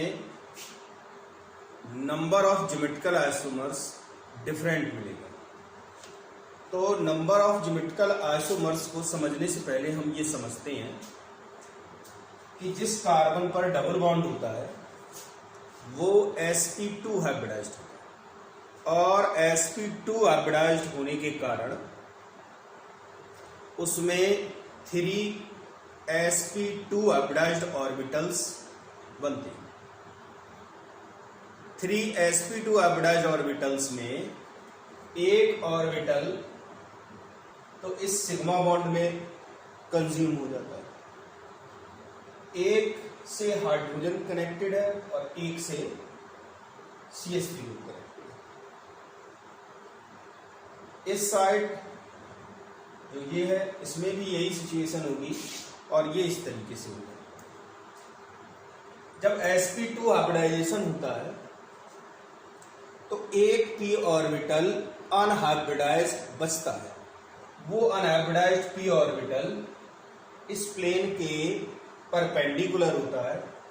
ये वाला p ऑर्बिटल, ये वाला p ऑर्बिटल आपस में, इस कार्बन का p ऑर्बिटल और इस कार्बन का p ऑर्बिटल आपस में ओवरलैपिंग करते हैं और पाई बॉन्ड बनाते हैं। इस पाई बॉन्ड के कारण फ्री रोटेशन रेस्ट्रिक्टेड हो जाता है, मतलब ये इस तरीके से घूम नहीं सकते। अगर सिंगल बॉन्ड होता तो घूम जाता, यानी कि सिंगल बॉन्ड होगा तो फ्री रोटेशन होगा, और अगर डबल बॉन्ड हो जाएगा मीन टू से 1 सिग्मा एंड 1 पाई तो फ्री रोटेशन रेस्ट्रिक्टेड हो जाता है। अब एक सिचुएशन तो ये आई, इस साइड कुछ भी कनेक्टेड बना रहे, अगर इनकी पोजीशंस इंटरचेंज होंगी तो हमें दूसरा फॉर्म मिलेगा, क्योंकि जो पहला फॉर्म है उसमें ये ग्रुप डिफरेंट, ये ग्रुप डिफरेंट। जब इनकी पोजीशन इंटरचेंज हो जाएगी तो हमें डिफरेंट कंपाउंड मिलेगा। इस कॉन्सेप्ट को ध्यान में रखते हुए हम सिस और ट्रांस आइसोमर्स को डिसाइड करते हैं। अगर सेम ग्रुप सेम साइड होते हैं तो सिस फॉर्म, और अगर सेम ग्रुप डिफरेंट साइड होते हैं तो ट्रांस फॉर्म। अब इसको देखते हैं। अगर इस डबल बॉन्ड के रेस्पेक्ट में देखें, ये H और ये H एक साइड हो और दूसरा अपोजिट साइड हो सकता है। जब एक साइड होंगे तो इसे सिस फॉर्म कहेंगे, और जब ये इस साइड होगा, ये अपोजिट साइड होगा तो इसे ट्रांस फॉर्म कहेंगे। तो ये सिस हो सकता है, ये भी सिस हो सकता है। ये ट्रांस हो जाए तो ये भी ट्रांस हो सकता है। अगर ये वाला सिस हो जाए तो ये ट्रांस हो सकता है, ये वाला ट्रांस हो जाए तो ये सिस हो सकता है। इस तरीके से हमें total number of geometrical isomers मिला 4। अब हम इस केस में देखेंगे, ये मॉलिक्यूल सिमेट्रिक है। पहली पॉसिबिलिटी तो ये है कि इस बॉन्ड के रेस्पेक्ट में सिस हो और इसके भी रेस्पेक्ट में सिस कंपाउंड। ये ट्रांस हो, ये ट्रांस हो, ये सिस रहे, ये ट्रांस हो, ये ट्रांस हो और ये सिस हो। लेकिन जब मॉलिक्यूल सिमेट्रिक है तो ये दोनों केसेस सेम ही रहेंगे। यहां पर एसिमेट्रिक मॉलिक्यूल, तो इस साइड अलग एटमॉस्फेयर था, इस साइड एटमॉस्फेयर अलग है। अगर ये सिस होगा और ये ट्रांस होगा तो कंडीशन अलग होगी, और जब ये ट्रांस होगा और ये सिस होगा तो कंडीशन अलग होगी। लेकिन यहां पर दोनों कार्बन पर जो ग्रुप्स अटैच हैं वो सेम आइडेंटिकल है, तो अगर ये सिस होगा तो ये ट्रांस हो जाएगा, और जब ये ट्रांस होगा तो ये सिस होगा। अगर इसी को इस तरीके से कर दें, पलट दें, तो ये सिस और ये ट्रांस। कहने का मतलब ये दोनों एक ही होंगे, इसलिए इसको कंसीडर नहीं करें, और यहां पर ये दोनों डिफरेंट है। तो इस सिचुएशन में number of geometrical isomers 3। Number of geometrical isomers को कैलकुलेट करने के लिए हम फार्मूला देखते हैं। अगर n number of stereogenic centre है, number of stereogenic centres mean to say जहां पर ज्योमेट्रिकल आइसोमरिज्म पॉसिबल है। तो जब एसिमेट्रिक मॉलिक्यूल होगा उस समय नंबर ऑफ ज्योमेट्रिकल आइसोमर्स हो जाएगा 2n। और जब सिमेट्रिक का केस होगा, सिमेट्रिक मॉलिक्यूल होगा, सिमेट्रिक मॉलिक्यूल का मतलब जिसे दो ऐसे भागों में बांटा जा सके कि एक भाग दूसरे का मिरर इमेज हो, तो हम कहते हैं उस मॉलिक्यूल में सिमेट्री है। तो अगर मॉलिक्यूल में सिमेट्री होगी तो उस सिचुएशन में number of geometrical isomers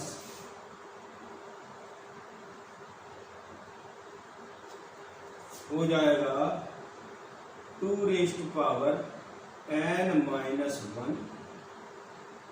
plus 2p-1।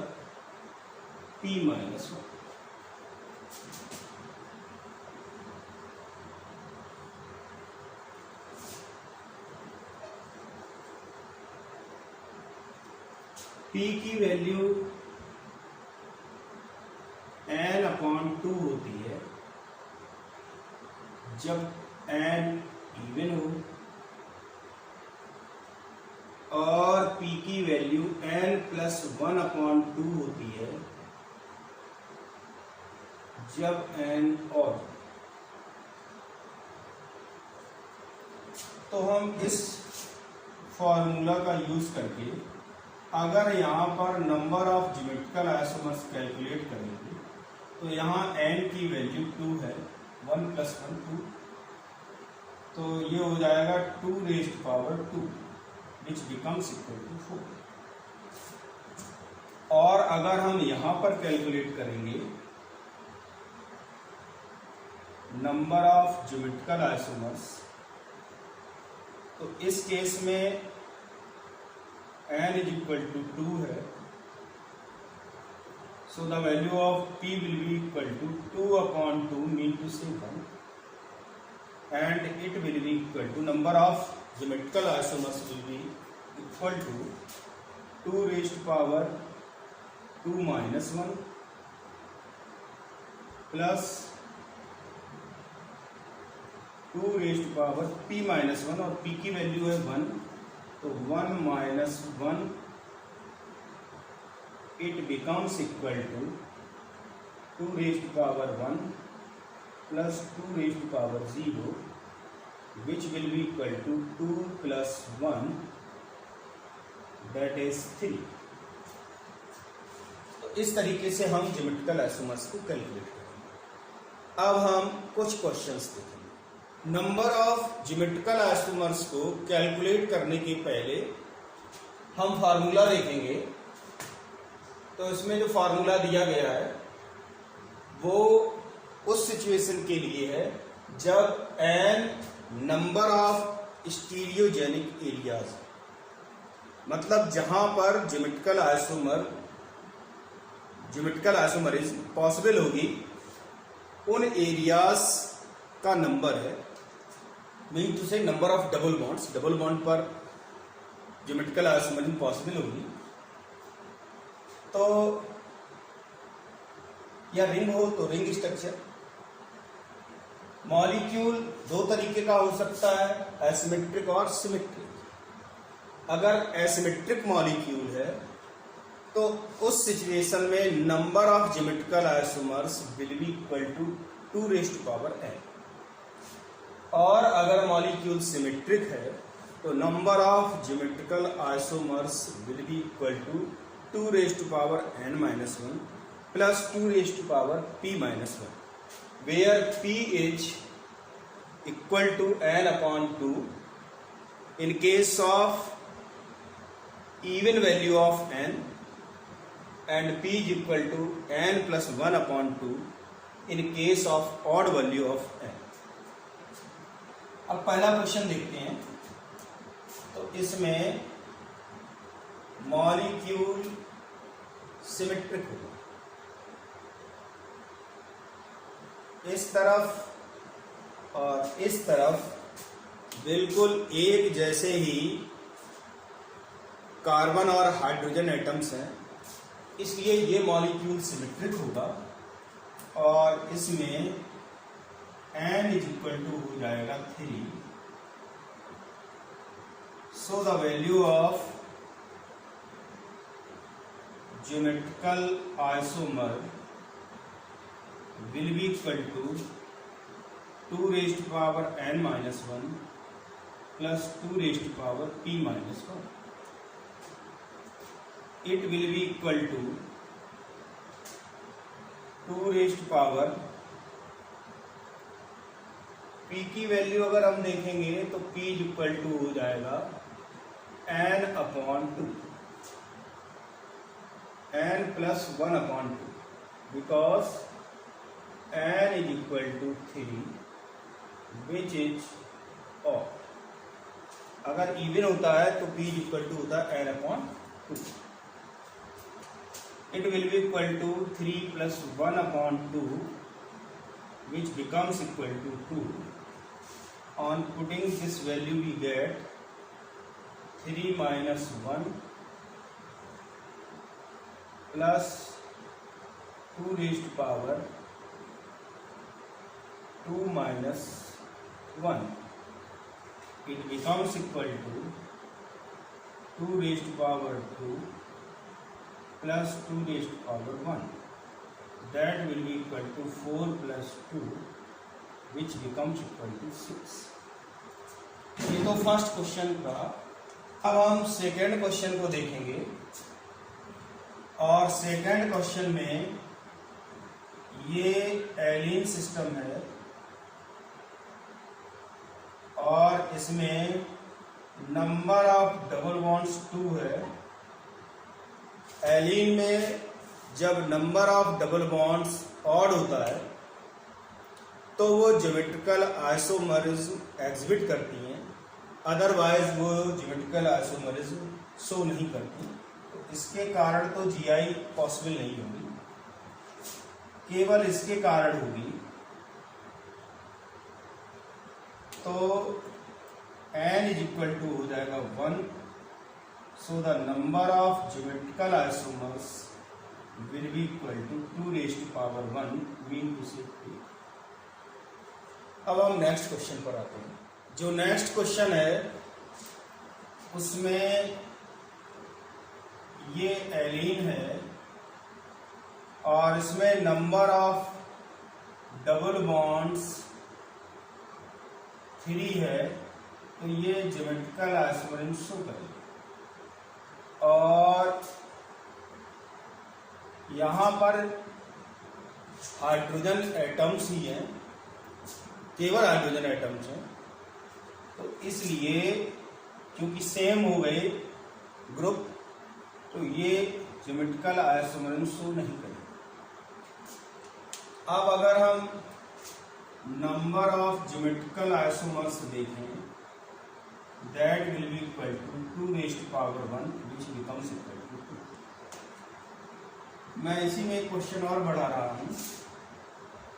अगर ऐसा होगा CH3 CH double bond C double bond C double bond CH single bond CH double bond CH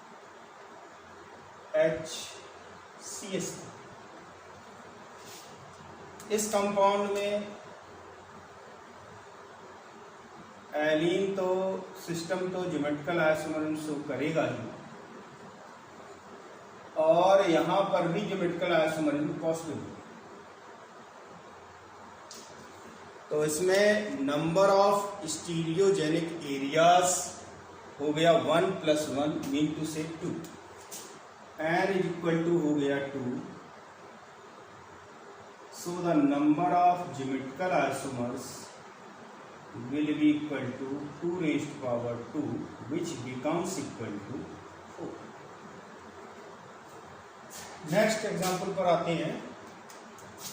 next example में यहाँ पर ज्योमेट्रिकल आइसोमरिज्म पॉसिबल नहीं होगा, क्योंकि यहाँ पर 2 हाइड्रोजन एटम हैं, और जब तक इंडिविजुअली डिफरेंट ग्रुप्स नहीं होते हैं at the carbon atoms connected by double bond, तब तक ज्योमेट्रिकल आइसोमरिज्म नहीं होगी। अब इसमें देखते हैं तो इस डबल बॉन्ड के रेस्पेक्ट में भी ज्योमेट्रिकल आइसोमरिज्म पॉसिबल नहीं होगी, क्योंकि साइक्लिक एल्कीन में ज्योमेट्रिकल आइसोमरिज्म तभी पॉसिबल होती है जब वो कम से कम 8 मेंबर हो। अब अगर हम रिंग के रेस्पेक्ट में देखेंगे तो रिंग के रेस्पेक्ट में भी ज्योमेट्रिकल आइसोमरिज्म पॉसिबल नहीं है, क्योंकि यहाँ पर तो डिफरेंट ग्रुप हैं लेकिन यहाँ पर डिफरेंट ग्रुप नहीं।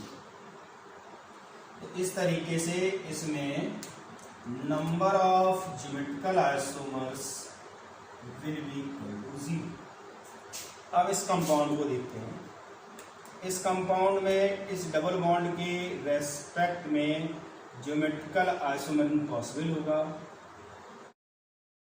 डबल बॉन्ड के रेस्पेक्ट में ज्योमेट्रिकल आइसोमरिज्म पॉसिबल नहीं होगी, रिंग के रेस्पेक्ट में भी ज्योमेट्रिकल आइसोमरिज्म पॉसिबल नहीं होगी। इसलिए number of geometrical isomers will be equal to 2⁻1 which is equal to 2। अब इस कंपाउंड को देखते हैं। इस कंपाउंड में डबल बॉन्ड के रेस्पेक्ट में होगी, इस डबल बॉन्ड के रेस्पेक्ट में नहीं होगी, और रिंग के रेस्पेक्ट में ज्योमेट्रिकल आइसोमरिज्म पॉसिबल। तो यहां पर नंबर ऑफ स्टीरियोजेनिक एरियाज 2 है। So the value of number of geometrical isomers will be equal to 2⁻², which becomes equal to 4। अब हम कुछ क्वेश्चंस और देखें। जो नेक्स्ट क्वेश्चन है, इसमें इस डबल बॉन्ड के रेस्पेक्ट में ज्योमेट्रिकल आइसोमरिज्म पॉसिबल नहीं होगी, क्योंकि ऑक्सीजन पर 2 लोन पेयर होते हैं, और जब सेम ग्रुप्स प्रेजेंट होंगे, लोन पेयर को ग्रुप की तरीके से ट्रीट किया जाता है, तो ज्योमेट्रिकल आइसोमरिज्म पॉसिबल नहीं होगी। इस डबल बॉन्ड के रेस्पेक्ट में नहीं होगी, क्योंकि कम से कम 8 मेंबर्ड रिंग में डबल बॉन्ड होने पर ज्योमेट्रिकल आइसोमरिज्म पॉसिबल है, और रिंग के कारण भी नहीं होगी, क्योंकि केवल ये कार्बन ऐसा है जिस पर इंडिविजुअली डिफरेंट ग्रुप है। ये ग्रुप अलग है और ये ग्रुप अलग है, लेकिन यहाँ पर इस जगह पर दोनों हाइड्रोजन एटम है, इसलिए रिंग के रेस्पेक्ट में भी ज्योमेट्रिकल आइसोमरिज्म पॉसिबल नहीं है। मैंने बताया था रिंग के रेस्पेक्ट में ज्योमेट्रिकल आइसोमरिज्म तभी पॉसिबल होती है जब उस पर कम से कम 2 कार्बन एटम्स सैचुरेटेड हों और प्रत्येक कार्बन पर डिफरेंट ग्रुप होना चाहिए। अब इसे देखते हैं। तो इसमें इस डबल बॉन्ड के रेस्पेक्ट में ज्योमेट्रिकल आइसोमरिज्म होगी, क्योंकि इस पे एक और तो लोन पेयर है और दूसरी तरफ है हाइड्रोजन, और यहां पर ये ग्रुप अलग हो जाएगा और यहां पर हाइड्रोजन।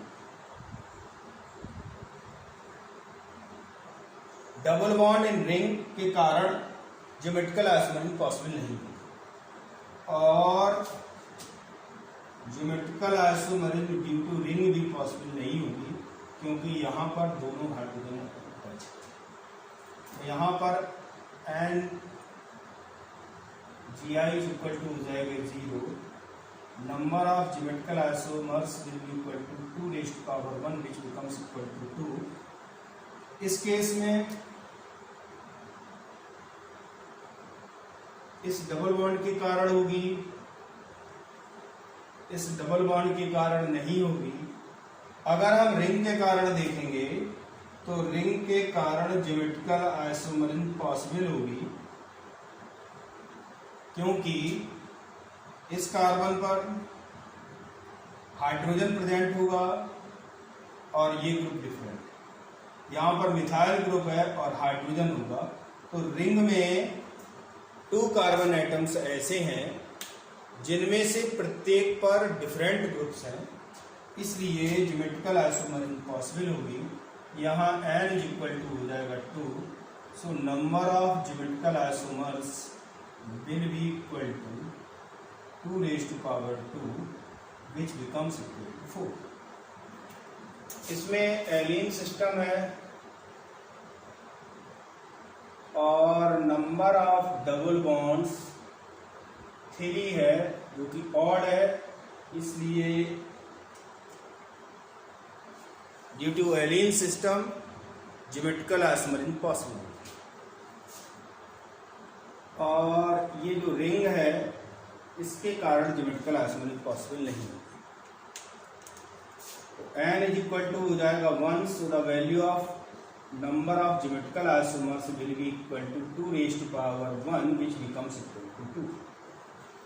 इस केस में एलीन के कारण तो ज्योमेट्रिकल आइसोमरिज्म होगी ही, साथ ही साथ इस कार्बन पर रिंग के रेस्पेक्ट में देखेंगे तो इस कार्बन पर और इस कार्बन पर दोनों पर ही, यहाँ पर हाइड्रोजन है और एक ग्रुप ये हो गया, यहाँ पर Br है और हाइड्रोजन होगा, दोनों पर ही अलग अलग डिफरेंट ग्रुप हैं, इसलिए n इज इक्वल टू हो जाएगा 2 and number of geometrical isomers will be equal to 2 raised to power 2 which becomes equal to 4। अब हम कुछ क्वेश्चंस और देखें। जो नेक्स्ट क्वेश्चन है उसमें एक तो डबल बॉन्ड ये है,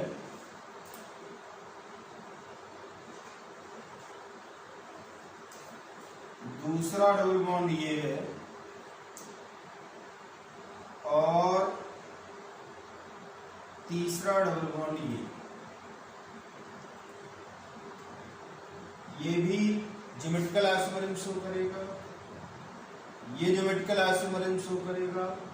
और इस बार जो रिंग में डबल बॉन्ड है वो भी ज्योमेट्रिकल आइसोमरिज्म शो करेगा। साथ ही साथ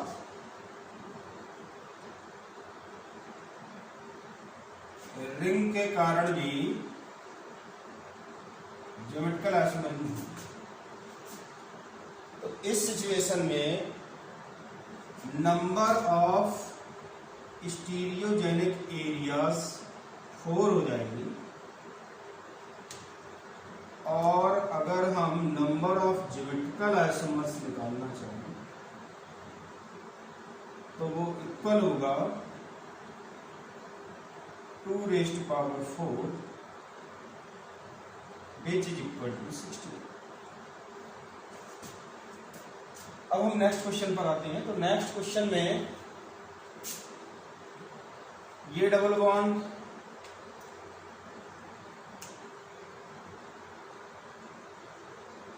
ज्योमेट्रिकल आइसोमरिज्म शो करेगा, क्योंकि नाइट्रोजन पर लोन पेयर होगा, लोन पेयर और Cl एटम, इस कार्बन पर ये ग्रुप जुड़ा हुआ और हाइड्रोजन। तो ये ज्योमेट्रिकल आइसोमरिज्म शो करेगा, इस डबल बॉन्ड के कारण ज्योमेट्रिकल आइसोमरिज्म होगी, लेकिन इस डबल बॉन्ड के कारण ज्योमेट्रिकल आइसोमरिज्म नहीं होगी। ऐसा प्रतीत हो रहा है, लग रहा है ऐसा, क्योंकि इसके रेस्पेक्ट में ये ग्रुप और ये ग्रुप सेम रहेगा। नाइट्रोजन पर इसमें भी लोन पेयर होगा, तो इसके रेस्पेक्ट में सिमिट्री है। और ऐसा लग रहा है कि ये डबल बॉन्ड के रेस्पेक्ट में आइसोमरिज्म नहीं होगा। तो अगर हम इन दो को मान लें कि ये एक्टिव सेंटर है या एक्टिव स्टीरियोजेनिक एरियाज हैं, तो इसके लिए अगर हम नंबर ऑफ ज्योमेट्रिकल आइसोमर्स निकालेंगे तो वो हमें मिलेगा 2n -1 प्लस 2p-1 और यहाँ पर n 2 है, n = 2 है, तो p = हो जाएगा 2/2 which is equal to 1। Values put up करेंगे तो 2 - 1 plus 2p-1 -1 and it will be equal to 2p-1 plus 2p0 which becomes equal to 2 + 1 mean to say 3। लेकिन ये कैलकुलेशन रॉन्ग है और इसका कारण ये है, ये जो डबल बॉन्ड है ये एक्चुअली स्यूडो साइड है।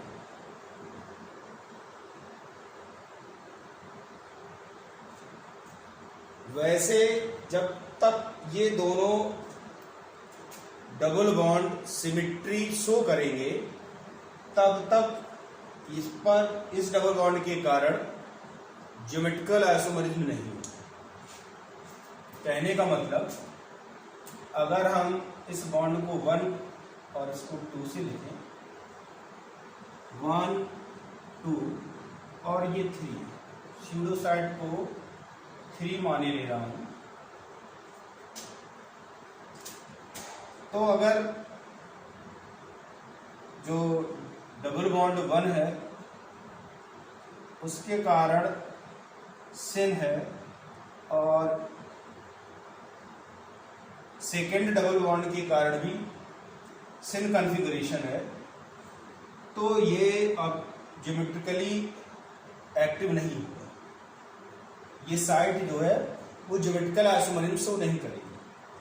अगर ये एंटी होगा, ये एंटी होगा, तो भी ये ज्योमेट्रिकल आइसोमरिज्म शो नहीं करेगी। लेकिन अगर ये सिन है और ये एंटी है,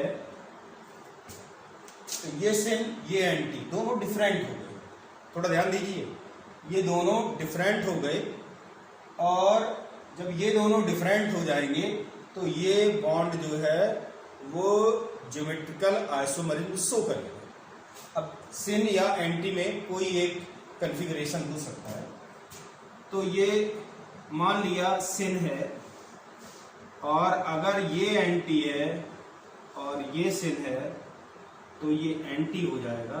इस तरीके से टोटल नंबर ऑफ आइसोमर्स हमको मिलेगा 1 2 3 4। तो इसमें टोटल नंबर ऑफ आइसोमर्स हो जाएगा 4।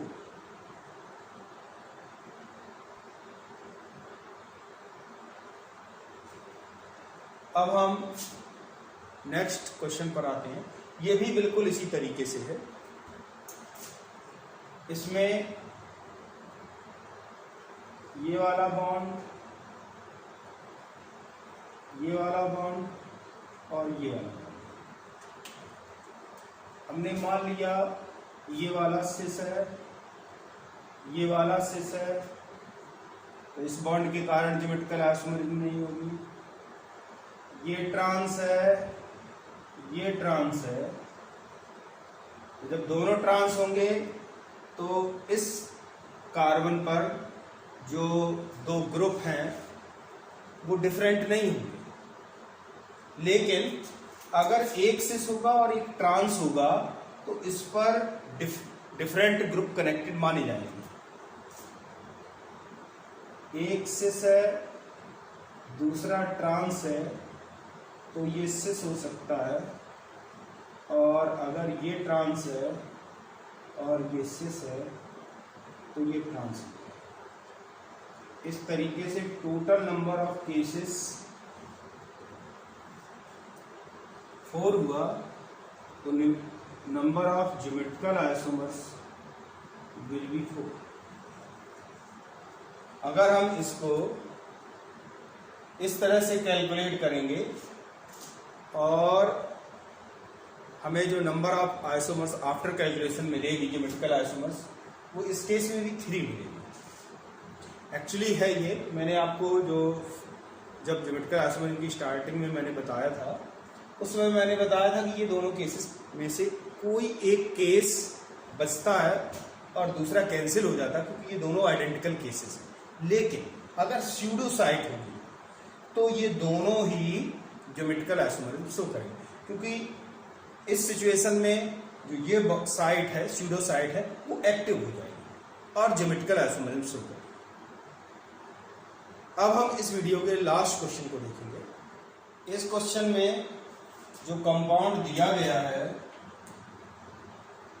उसमें नाइट्रोजन पर OH ग्रुप है और लोन पेयर भी। तो यहाँ पर दोनों डिफरेंट ग्रुप्स प्रेजेंट हैं नाइट्रोजन एटम, और इस कार्बन पर देखें तो यहाँ और यहाँ का एटमॉस्फेयर डिफरेंट है, इसलिए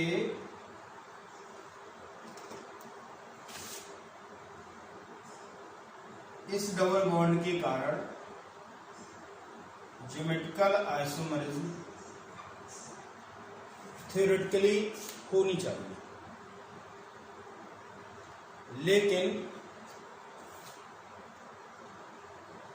इस डबल बॉन्ड के कारण ज्योमेट्रिकल आइसोमरिज्म पॉसिबल नहीं होगी, और रिंग के कारण भी ज्योमेट्रिकल आइसोमरिज्म पॉसिबल नहीं होगी।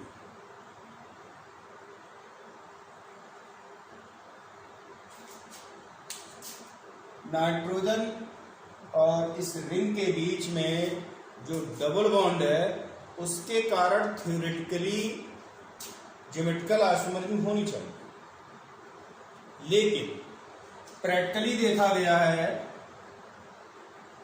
कि इसमें डाइपोल मूवमेंट होता है इस कंपाउंड में।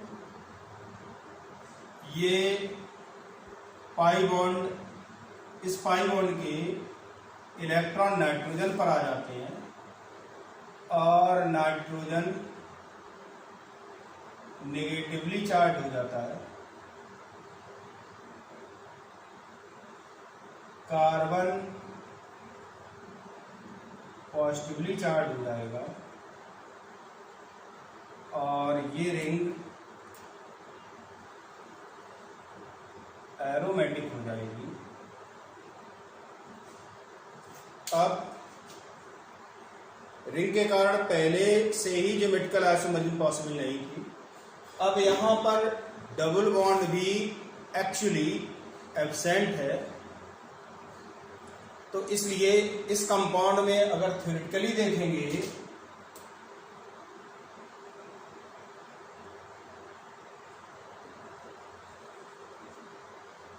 तो नंबर ऑफ ज्योमेट्रिकल आइसोमर्स 2 होगा, लेकिन प्रैक्टिकली अगर देखा जाएगा तो ये कंपाउंड ज्योमेट्रिकल आइसोमर्स एग्जिबिट नहीं करेगा।